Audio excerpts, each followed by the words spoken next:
Salve, salve, meus amigos do Execução Fiscal em Curso. Sejam todos muito bem-vindos agora ao estudo da prescrição, com foco nas nossas queridas execuções fiscais. Afinal de contas, a prescrição é aquela matéria que tem que estar sempre na ponta da língua, tem que estar com essa carta na manga, tem que estar com o olhar treinado, clínico realmente, para analisar processos novos ou antigos, sempre à busca da eventual ocorrência da prescrição. Portanto, é uma matéria importantíssima para todos que trabalham em execuções fiscais, não somente advogados, mas também servidores, juízes, enfim, quem se dedica a estudar e trabalhar nas execuções fiscais e nas cobranças tributárias como um todo. Portanto, é uma matéria importantíssima, reservei um bloco fundamental aqui do nosso curso de técnicas altamente resolutivas para estudarmos a prescrição. E para começar, eu vou fazer aqui uma introdução, mas é uma introdução não apenas teórica, mas com um viés prático, sempre fazendo alguns links já da teoria com o pensamento lá da prática, com a resolução realmente dos problemas que se apresentam nas execuções e muitas vezes são resolvidos com a inspiração na teoria em questões mais gerais. Por isso, não é, vamos trabalhar alguns conceitos mais abrangentes. E, primeiro de tudo, a própria prescrição tem assento, tem fundamento no Estado de Direito.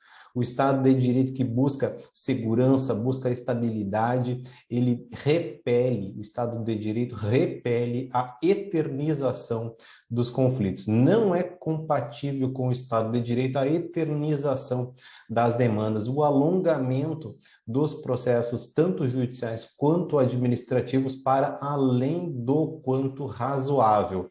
Por isso, o princípio constitucional, a garantia fundamental hoje da duração razoável do processo, que, por exemplo, já se manifesta para enfrentamento de questões num viés inovador, por exemplo, não é? Com relação à prescrição intercorrente nos processos administrativos tributários. Nós vamos analisar que não há prescrição intercorrente, de acordo com o pensamento do STF, do TFR, do STJ e do CARF, não há prescrição intercorrente ao longo da tramitação dos processos administrativos de matéria tributária, portanto, de tributos. Ah, Tiago, então um processo administrativo tributário pode demorar 20 anos para ser julgado.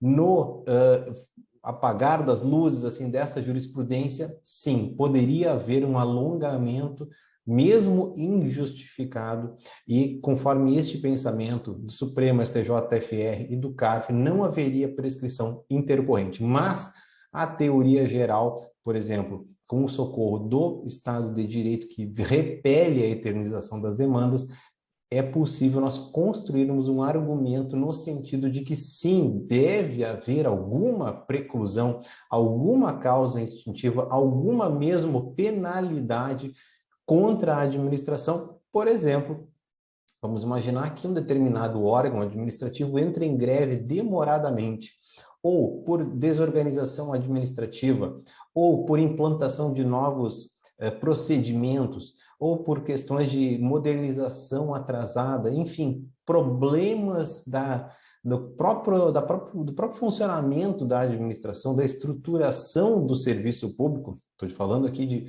tribunais e órgãos de julgamento na esfera administrativa, processos administrativos. Vamos imaginar que a administração se atrapalha e não consegue dar conta de digerir e julgar aqueles processos. Se esta demora for injustificada por 3, por 5, por 10 anos, não haveria nenhuma causa extintiva da pretensão fazendária que tem aquela prerrogativa de apurar os créditos, constituir os créditos, julgar os processos administrativos, expedir um título executivo ao final deste processo administrativo para, por fim, buscar o socorro, bater nas portas do judiciário com a respectiva execução fiscal. Não haveria nenhuma penalidade contra esta administração. O socorro do Estado de Direito, por exemplo, já fundamentou no âmbito do Tribunal Regional Federal da Terceira Região a invocação por analogia, com base no Estado de Direito, com base não é, na duração razoável do processo, buscou, por analogia, aplicar a Lei 9783, que determina a prescrição intercorrente dos créditos, estes de natureza administrativas, né, que é de natureza administrativa, em 3 anos.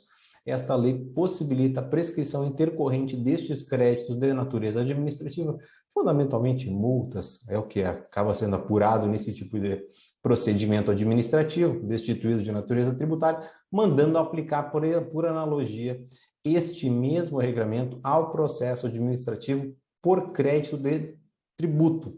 Portanto, o Estado de Direito, a teoria geral, né, fundamentos constitucionais podem, lá na frente, na prática, tentar quebrar este pensamento muito restritivo, eu diria até retrógrado, né, dos tribunais. Afinal de contas, existe uma modernização, existe uma tendência moderna de encurtamento dos prazos prescricionais. Isso é uma tendência incontestável, além desta necessidade que o Estado de Direito tem de evitar as demandas, julgar as demandas em tempo razoável, outorgando segurança jurídica a todos, não é, todos os cidadãos e até a própria administração. Né? Dentro desta mesma temática do Estado de Direito, existe uma tendência que se percebe no exame da legislação de encurtar-se a contagem do prazo prescricional. Existe uma tendência legislativa de tratar a prescrição sempre com um prazo mais estreito. Isso foi assim no Código Civil, que proporcionou o Código Civil de 2002, encurtou muitos prazos prescricionais. Mesmo na jurisprudência do Supremo, com relação à imprescritibilidade do ressarcimento dos danos ao erário, o Supremo fez uma diferenciação. Então, aqueles atos culposos, o administrador ou, enfim, motorista da prefeitura que bate uma viatura, né, bate um ônibus escolar aí numa guia de calçada, ele causa um dano à municipalidade, causa um dano ao veículo da municipalidade. Haveria ali uma imprescritibilidade deste ressarcimento ao erário. O Supremo disse que, na verdade, deve haver prescrição nestas situações culposas, mas a imprescritibilidade se limitaria àquelas violações dolosas, atos de improbidade, enfim, atos mais graves. Portanto, o Supremo mesmo já fez um encurtamento, uma delimitação desta imprescritibilidade, que é uma coisa totalmente excepcional e também se apresenta apenas com relação à tortura, né, ilícitos criminais contra, né, racismo, grupos armados contra a ordem constitucional, o Estado de Direito. Então, são situações muito diferenciadas. Então, a imprescritibilidade é totalmente excepcional e a tendência é de encurtamento dos prazos prescricionais. Também na jurisprudência do Supremo, nós vamos recordar que a prescrição dos créditos fundiários de FGTS, que tem natureza trabalhista, que por décadas era de uma prescrição trintenária, ou seja, em 30 anos. Uma coisa muito curiosa é que eu consegui reconhecer uma prescrição de 30 anos numa execução fiscal por questões assim de não ter havido a interrupção, uma execução muito antiga. Eu acho que foi o único caso no Brasil que teve uma prescrição trintenária a ser reconhecida. Tudo porque a prescrição, quanto mais dilatada a prescrição, se imaginava que isso protegeria melhor o crédito exequendo. E, no entanto, isso acabou distorcendo as regras do jogo, mal acostumando, né, o credor a não buscar com a devida brevidade o seu crédito. Isso acabou, portanto, motivando um certo descuido com relação a esses créditos, e a tendência moderna de encurtamento da prescrição vai justamente na linha de reforçar este ideário de repelirmos a reternização das demandas e também uma maior eficiência na arrecadação, no uso dessas ferramentas. Então, a jurisprudência do Supremo também modernizou a execução dos créditos de FGTS. Então, a partir de 2014, a prescrição é apenas em 5 anos. Então, essas execuções de créditos de FGTS suspensas a partir de 2014 se expõem ao prazo prescricional intercorrente de apenas 5 anos, não mais em 30 anos. E, por fim, nós temos também essa tendência manifestada na jurisprudência do STJ com relação à prescrição intercorrente das execuções fiscais naquele conhecido recurso especial repetitivo 1.340.553, sobre o qual eu vou falar inúmeras vezes, vocês vão decorar, se não tenham decorado ainda, 1.340.553 é a Bíblia de quem trabalha em execuções fiscais hoje. Também é uma manifestação dessa tendência de encurtamento do prazo prescricional a própria inovação desta lei de 99, que trouxe a prescrição, regulamentando a prescrição dos créditos de natureza administrativa, ou seja, não tributários, a prescrição intercorrente nesses processos administrativos por créditos de natureza não tributário, certo? Então, temos essa manifestação bastante importante, né? Reforçando aquilo que é a prescritibilidade enquanto uma regra no Estado de Direito. Praticamente todos os direitos e pretensões estão expostos à prescrição. E isso tanto é importante, que a prescrição em matéria tributária foi alçada a um tema constitucional. Esse é um assunto tão sensível ao legislador constituinte que trouxe para dentro da Constituição a exigência, vejam só, a exigência de que teria que ser tratada por uma lei complementar. A prescrição é tão importante que o Constituinte imaginou a necessidade de uma lei complementar com caráter nacional, portanto, e que dispusesse da prescrição de uma forma uniforme para que fosse aplicada em todos os entes federados, tanto Estado, Distrito e municípios e além da União. Então, a Constituição trouxe essa importância e daí tem várias decorrências que vão importar na prática. E o Supremo já reconheceu, por exemplo, a inconstitucionalidade formal por diversas vezes de leis ordinárias, a inconstitucionalidade formal, portanto, de leis ordinárias, formal porque não foi tratada a prescrição pelo veículo da lei complementar, né, que é a forma adequada, então a inconstitucionalidade formal de leis ordinárias que tratavam de prescrição em matéria tributária. Vou deixar no material para vocês alguns julgados, inclusive a súmula vinculante 8. E isso tem uma importância muito grande, esta inconstitucionalidade formal com relação à prescrição na nossa lei de execuções. No módulo anterior, eu tratei da inconstitucionalidade, né? No módulo da própria execução fiscal, fiz uma aula sobre as inconstitucionalidades formais da nossa lei de execuções fiscais. Então, nós temos pendente no Supremo o julgamento da questão sobre a inconstitucionalidade da nossa lei de execuções com relação à prescrição tributária, porque lá está posto que a prescrição seria suspensa por 1 ano, quando a execução deveria aguardar providência do credor na indicação de bens ou de localização do próprio devedor. A lei de execuções, parágrafo 4º do artigo 40, traz essa suspensão, certo? Uma suspensão do prazo de prescrição. No entanto, o Supremo está para julgar isso e por diversas vezes isso já foi reconhecido pela jurisprudência, né, do nosso Tribunal Regional Federal e inclusive do STJ. Então, nós temos essas inconstitucionalidades, né, presentes na lei das execuções fiscais. Já dei uma aula com relação a isso, mas isso importa, por exemplo, vejam só como isso aqui é curioso.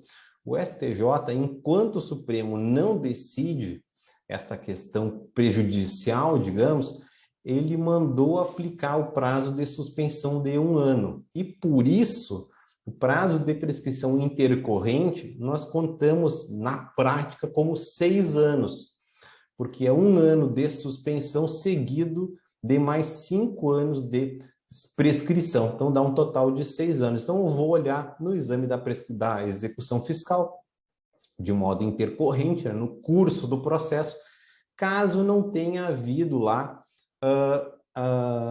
um prazo superior a 6 anos contado, de acordo com o recurso especial repetitivo 1.340.553, se não houve causas interruptivas consistentes, né, na localização do executado, né, e de bens penhoráveis ao longo deste prazo de 6 anos, desde a ciência do credor da primeira medida infrutífera para a localização do executado ou de bens. Então, vou olhar a execução, marquei, primeira diligência infrutífera para localização do executado. Marco essa página. Folheio. Teve citação por edital. Citação por edital interrompe o prazo de prescrição.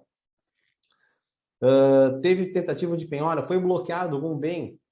Aqui temos uma nova interrupção. Não teve nada. Teve citação por edital. Não tivemos nenhuma intercorrência aí que tenha localizado. Não foi realizada nenhuma penhora, nenhum bloqueio, nada frutífero para a recuperabilidade do crédito.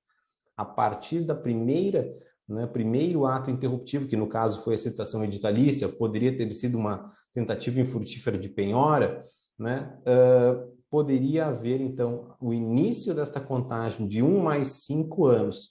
Né? No entanto, então, esse é o pensamento do STJ, mantendo este provimento da lei que é formalmente inconstitucional. No entanto, o nosso Tribunal da Quarta Região já reconheceu a inconstitucionalidade formal desta passagem da Lei de Execuções, e isso tem uma repercussão enorme. Isso pode ser utilizado, como eu já apontei, pode ser utilizado em alguma argumentação.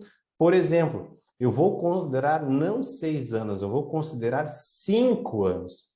Isso é muito importante porque encurta demais o prazo. De 6 para 5 faz muita diferença.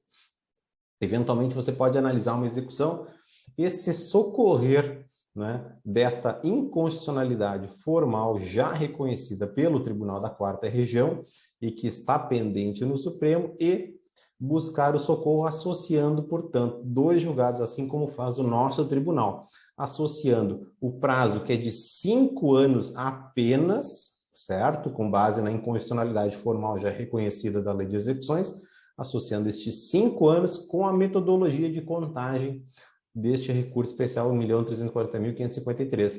Então, eu vou associar estes 2 paradigmas. Por isso que quando eu apresento o curso, muitas vezes nós temos alguns julgados que não estão bem arrumados, eles não estão fechando. A gente precisa costurar esses julgamentos buscando a melhor solução, a que melhor se adequa a essa problemática, assim, que sempre buscando a orientação definitiva que é do Estado de Direito, que é de repelir a eternização das demandas e sempre uma busca de uma solução mais rápida para esses conflitos. Afinal de contas, um processo pendente é algo indesejável, certo? Um processo sem resolução é algo indesejável no nosso Estado de Direito. Então, nós temos esta inconstitucionalidade formal. No entanto, essa inconstitucionalidade só se manifesta para matéria tributária. Quando a Lei de Execuções fala que é suspensa a contagem do prazo por 180 dias, né? Lá o parágrafo 3º do artigo 2º da nossa Lei de Execuções, que fala que é suspensa a contagem por 180 dias da prescrição. Essa suspensão da prescrição vale para créditos não tributários. Então, vejam só como é importante a gente ter essa vinculação com a inconstitucionalidade.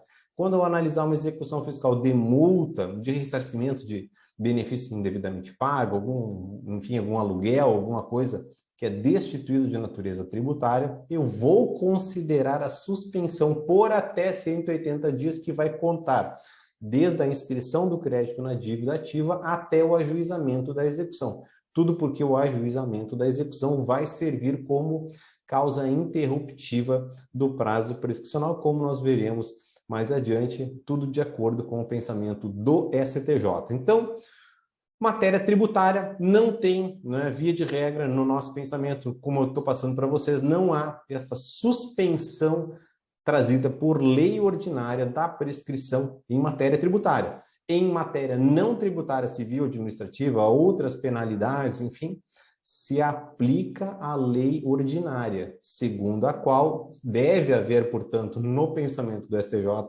1 mais 5 para a prescrição intercorrente e deve ser considerada aquela suspensão por 180 dias. certo? Então, são consequências bem importantes de toda esta fundamentação, digamos, teórica da Constituição, que tem uma raiz lá na parte da Constituição, artigo 143, inciso 3º, letra B.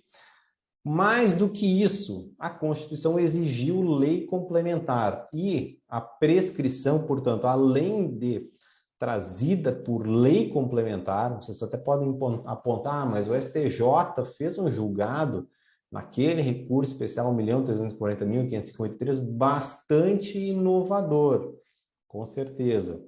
Mas o STJ teve um julgado bastante inovador em matéria tributária quando determinou a retroação da interrupção da contagem da prescrição, né, retroativamente à data do ajuizamento, recurso especial de relatoria do ministro Fux. Realmente, o STJ veio atribuindo uma interpretação mais construtiva destes dispositivos. De todo modo, nós precisamos sempre ter as balizas, nós que somos réis mortais, não somos julgadores de tribunais superiores, precisamos ter os olhos na lei, os olhos na Constituição. E o que a Constituição determina? Exige-se lei complementar, certo? E a nossa lei complementar, o CTN, artigo 97, inciso 6º, diz que se exige lei para tratar de extinção do crédito tributário. A prescrição é uma causa de extinção do crédito tributário. Aí a prescrição extingue o crédito tributário. Se o crédito tributário está extinto por prescrição, não importa a vontade das partes. Se eu pagar um crédito tributário extinto por prescrição, eu paguei um indébito. E este valor pode ser ressarcido, ele pode ser repetido, ou seja, buscar de volta este valor. Isso é muito importante, tem origem na própria fundamentação da Constituição e da lei complementar e da nossa lei. Então, não pode o contrato, uma confissão de dívida, um acordo, um parcelamento, uma transação, um negócio jurídico processual, nada disso, nenhum instrumento desses pode tratar de prescrição. Por exemplo, o executado ou contribuinte renuncia à prescrição. No âmbito privado, o artigo 191 do Código Civil permite a renúncia à prescrição. Na matéria tributária, a prescrição ela é irrenunciável. O contribuinte não pode renunciar à prescrição. Por quê? Porque a prescrição é uma causa de extinção e não é possível revigorar um crédito tributário extinto por prescrição. A vontade, muito pouco pode em matéria tributária, porque é o império da lei, né? A lei é cogente, a lei é inafastável, a lei incide independentemente da vontade das partes e vale o que a lei determina e não o que a vontade quer. Portanto, não tem espaço para a vontade mesmo da administração, do juiz ou do contribuinte revigorar a exigibilidade de um crédito já extinto pela prescrição. Isso tanto é verdade, isso é tão importante que o STJ, naquele super conhecido recurso especial repetitivo, ele determinou expressamente que não pode a administração, o fisco, a procuradoria e sequer o juiz, ninguém desses atores processuais podem, né, nenhum deles pode renunciar à prescrição, fechar os olhos à prescrição, deixar de pronunciar a prescrição, deixar de reconhecer a prescrição, a vida, portanto, naquele julgado de modo intercorrente. Não é possível que a administração e o julgador deixem de reconhecer esta prescrição intercorrente na execução fiscal, tudo por força da legalidade, tudo por força da cogência, né, do CTN e também da lei de execuções, que aqui, né, em específico, com relação à prescrição, determina a suspensão da execução fiscal na relatoria do ministro Mauro Campos Marques. Nós temos a obrigatoriedade de suspensão da prescrição, da execução, melhor dizendo, a obrigatoriedade da suspensão da execução fiscal quando não localizado o executado ou não localizados os bens do executado para fins da execução. a execução deveria ser suspensa, tudo com base no artigo 40, que, como eu disse, regula a situação de crise da execução. Nenhum desses atores tem prerrogativa de afastar a cogência do artigo 40, tudo com base no pensamento do STJ. Deveria ter sido suspensa. Então, se não foi suspenso, deveria ter sido suspenso. E se não foi suspensa, não importa. Não importa não ter sido suspensa. A prescrição começou a correr independentemente da vontade, da postura das partes. Começou a correr na primeira providência infrutífera, na verdade, da ciência do credor acerca da primeira providência infrutífera para a localização do executado ou de seus bens penhoráveis. E esta contagem, como eu coloquei antes, pode ser interrompida ou pela efetiva citação mesmo editalícia. A STJ, inclusive, ressalva expressamente que a citação por edital interrompe mas, Tiago, a citação não está prevista mais como causa interruptiva da prescrição. E você disse que é preciso lei complementar para tratar de prescrição. Realmente, é preciso lei complementar para tratar de prescrição em matéria tributária. A citação e a citação por edital, tampouco, não estão previstas como causa interruptiva da prescrição desde 2005. O que interrompe a prescrição é o despacho do juiz. No entanto, o STJ disse, por isso que esse recurso especial ele é a bíblia de quem trabalha com execução hoje. O STJ disse que deve ter-se por interrompida a contagem deste prazo de prescrição com a efetiva citação, mesmo por edital do executado nesta execução. E vai se interromper novamente caso localizado algum bem penhorável, caso tenha havido alguma outra causa de interruptivo, como, por exemplo, um parcelamento, certo? Então, são situações que interrompem a prescrição e o STJ aqui deu uma elasticidade na interpretação do CTN de todo modo, tudo isso para ajustar este trâmite deste processo que é tão peculiar, tão vagaroso em algumas situações, tão exposto, fértil à ocorrência da prescrição tributária, né, intercorrente. Este processo é tão fértil, mas ele precisou ser ajustado. O STJ puxou a execução fiscal para próxima daquela exigência da duração razoável do processo. O julgado inicia justamente dizendo que repugna esta perenização das execuções fiscais e resolveu, com um viés um tanto político, né, tratar desta prescrição impondo, mesmo sem modulação, ou seja, uma aplicação retroativa deste julgado, né, alinhando a execução fiscal, buscando alinhar a execução com a duração razoável do processo. Vocês vejam como é importante a gente fazer ligações entre a teoria geral e a prática, porque isso vai nos socorrer muito ainda, como nós veremos.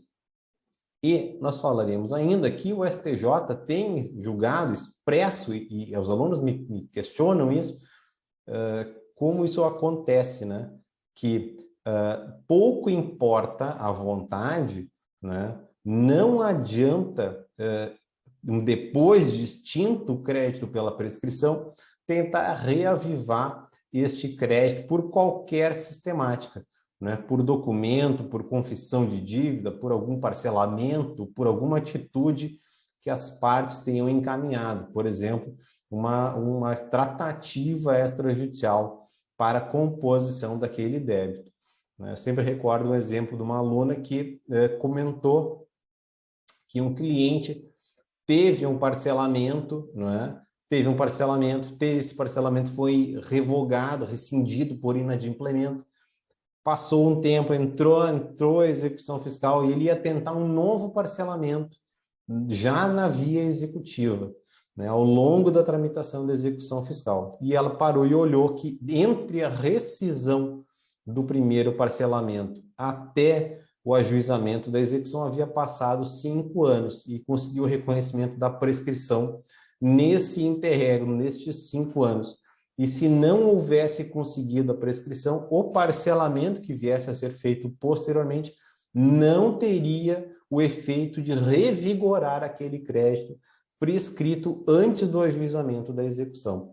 E caso tivesse sido feito e pago, o valor poderia ser repetido, certo? Então, é uma situação que me impressiona o quanto é numerosa, assim, o quanto os alunos trazem e efetivamente, então, é presente no cotidiano. Ficam aqui esses elementos para vocês terem isso sempre de pronto, sempre essa carta na manga na análise da prescrição, tá bem? Então, algumas introduções com prática e seguimos.